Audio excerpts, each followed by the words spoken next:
আমরা ধন্যবাদ জানাই শাহ আলমকে যে শীত বস্ত্র বিতরণের আয়োজন সে করেছে সেই জন্য। এখানে আমরা জানেন যে আমরা কিছু ফ্যামিলি কার্ড দিয়েছি আপনাদের জন্য, সেটাও আমরা মহিলাদের নামে দিয়েছি। আজকে যতগুলি কম্বল বিতরণ সেটাও মহিলাদের জন্য।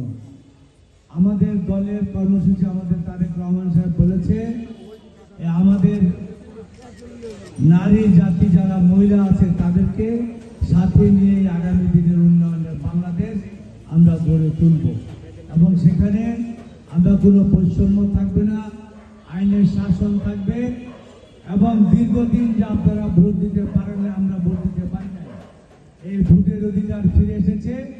এই ভোটের অধিকারও আগামী দিনে অব্যাহত থাকবে। 12ই ফেব্রুয়ারি যে নির্বাচন, বহু বছর পরে সুযোগ আপনারা পেয়েছেন। সকালে ভোট কেন্দ্রে যাবেন এবং ভোট দিবেন। ভোট দিতে যাবেন তো? সবাই ভোট দিতে যাবেন, পরিবারের সদস্যদের নিয়ে যাবেন। এবারে নির্বাচন হবে নিরপেক্ষ, স্বচ্ছ এবং নিরাপদ। কোনো ভয়ের কোনো কারণ নাই।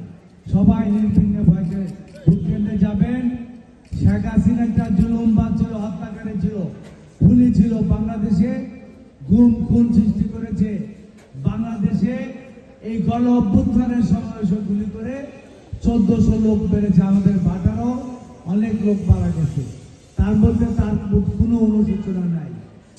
এখনো সে ষড়যন্ত্র করে যাচ্ছে বাংলাদেশের বিরুদ্ধে।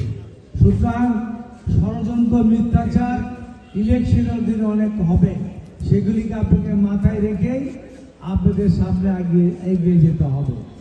সংগ্রামী ভাই বোনেরা, আগামীতে আমরা ঢাকা 11 উন্নয়নের পাশাপাশি মাদক, সন্ত্রাস এবং চাঁদা মুক্ত করব এবং এখানে আমাদের যারা আজকে উপস্থিত হয়েছেন আপনাদের ভাগ্য উন্নয়নের জন্য আমরা অনেকগুলি কর্মসূচি বাস্তবায়ন করব, যাতে আমাদের এখানে দরিদ্র এবং অভাবী মানুষ না থাকে। সেটা সমবায়ের ভিত্তিতে আমরা ইনশাল্লাহ আগামী দিনে অব্যাহত রাখবো।